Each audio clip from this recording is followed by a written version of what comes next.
1990 की है। तो उस समय संगठन की तरफ से आदेश आया था हमें कि आप लोगों को कार सेवा के लिए जाना है। तो माननीय उस समय जिला प्रचारक थे तिलकराज जी, विभाग प्रचारक थे माननीय श्री सुशील जी। तो उनके दिशा निर्देश के अनुसार मैं और शेर सिंह मिस्त्री जी थे यहाँ से होडल से, और परवल से थे नरेंद्र सिंगला जी थे, प्रवीण जी गर्ग थे, भगवत सिंगला जी थे। इस प्रकार के हम लगभग 15-20 लोगों का ग्रुप था। तो 29 अक्टूबर को हम यहाँ दिल्ली से ट्रेन में सवार हुए और हमको आदेश था कि आप लोगों को एक साथ नहीं रहना है, सबको बिल्कुल अलग अलग बन के रहना है कि एक दूसरे को हम जानते नहीं है, क्योंकि पुलिस कहीं भी आपको गिरफ्तार कर सकती है। उस समय मुलायम सिंह की सरकार थी। तो ये भी बैन था कि आप ना तो जय श्री राम का नारा लगाओगे, ना किसी प्रकार की कोई बातचीत करोगे जन्मभूमि से संबंधित। तो अपने अपने काम धंधे की तलाश में आप जा रहे हो, ऐसा बन के जाना है। तो मेरे साथ शेर सिंह मिस्त्री जी थे, उन्होंने राज मिस्त्री थे वो, तो उन्होंने अपने औजार लिए हुए थे। मेरे को उन्होंने एक कपड़े का वो बांध दिया कि मेरे साथ तुम बेलदार टाइप के बन के जाना है। मेरी उम्र उस समय 18 साल थी। पलवल के लोग भी थे। तो ट्रेन से हम हैजाबाद उतरे थे, मुझे इतना ध्यान है उस समय हैजाबाद उतरे थे हम, और सबको बिल्कुल अलग अलग जाना था। धीरे धीरे हम पैदल चलते रहे, लगभग 15 किलोमीटर। अंदाजा ऐसा है कि हम शायद सुबह चले थे, दोपहर बाद पहुंचे थे। तो वहां जाकर हम इकट्ठे हुए सभी लोग। तो वहां बड़ा विशाल समूह था, बाजार पूरा बंद था। फिर उसके बाद पुलिस की भी बड़ी पहरेदारी थी, ये मानो बड़ा भय बना हुआ था।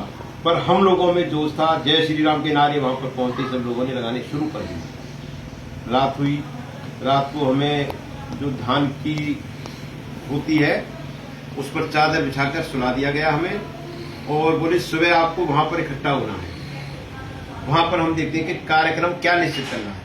वहां हम गए, पुलिस आई, लाठीचार्ज हुआ, हम सरयू नदी तक पहुंचे, कई लोग घायल हो गए, 1-2 लोग शायद उसमें शहीद भी हुए थे। उस समय पुलिस ने गोलियां चलाई थी। उसके बाद 31 अक्टूबर को हम फिर हनुमानगढ़ी के पास इकट्ठे हुए। वहां पर पुलिस आई, रिक्वेस्ट हुई, तो हमारे संगठन के लोगों ने कहा कि अब हमको गिरफ्तारियां देनी है। तो वहां पर बसें लगा दी गई थी, बसों में हमको बैठाया और फिर रेलवे स्टेशन तक हमको छोड़ के गई। इस प्रकार से हम उस यात्रा में आए। उसके बाद आह्वान हुआ दिसंबर 1992 में कि अयोध्या जाना है। तो यहाँ से मैं, ध्रुवचंद बंसल जी और काफी लोग थे गए, लेकिन रास्ते में ही हमको पकड़ लिया गया। तो उस कार सेवा में भी हमें जाने का मौका मिलता तो बड़े हम सौभाग्यशाली होते, जिस समय ये बाबरी मस्जिद का ढा दी गई। डॉक्टर साहब, जिस समय आप गए लगभग 18 की आपकी उम्र रही जी। तो आज के समय में अगर देखा जाए तो इस उम्र में पेरेंट्स, माता पिता कहीं जाने की मंजूरी नहीं देते, वो अपनी चिंता में जायज है कहीं ना कहीं। तो क्या पेरेंट्स से इजाजत लेकर, क्या मन में था, किस तरह से वहां जाने का प्लान बनाया, क्या मन में था, क्या सोचा?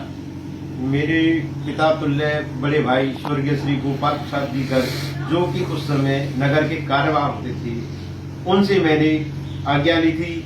उन्होंने कहा कि भाई इस कार्य सेवा के लिए तो मैं क्या पूर्ण रूप से हम तैयार हैं, आपको जाना चाहिए, लेकिन उम्र कम है, जोश में मत रहना, होश को संभाल के रखना। शेर सिंह जी मिस्त्री जी को उन्होंने बुलाया, जो मेरे साथ गए थे, उनको समझाया कि ये बच्चा मैं आपके सुपुर्द कर रहा हूं और ये अपना जोश दिखाए तो आप इसको थोड़ा सा शांत भी रखना है।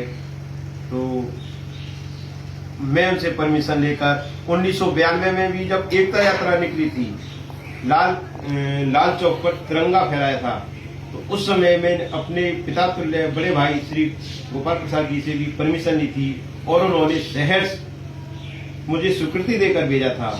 और उस समय जो मेरे से आगे बस चल रही थी, कोसी के लोग थे उसमें, और उस बस में से 4 लोगों को आतंकवादियों ने मारा था। उस समय मेरे बड़े भाई विचलित जरूर हुए थे, लेकिन उन्होंने कहा कि ओम प्रकाश, तुम अपने हौसले बुलंद रखो। तो मैं आज अपने इस सब का श्रेय अपने बड़े भाई श्री गोपाल प्रसाद जी गर्ग को देना चाहता हूँ कि इन्होंने मुझे राष्ट्रीय आंदोलनों में बढ़ चढ़कर भाग लेने दिया।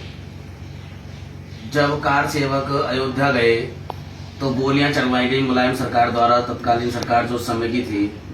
लगभग 50 से ऊपर और न जाने कितने लोगों की जानें वहां गई। क्या मन में कभी अपनी जान जाने के लिए, अपने घर पीछे देखने के लिए कोई विचार मन में ऐसा आया कि नहीं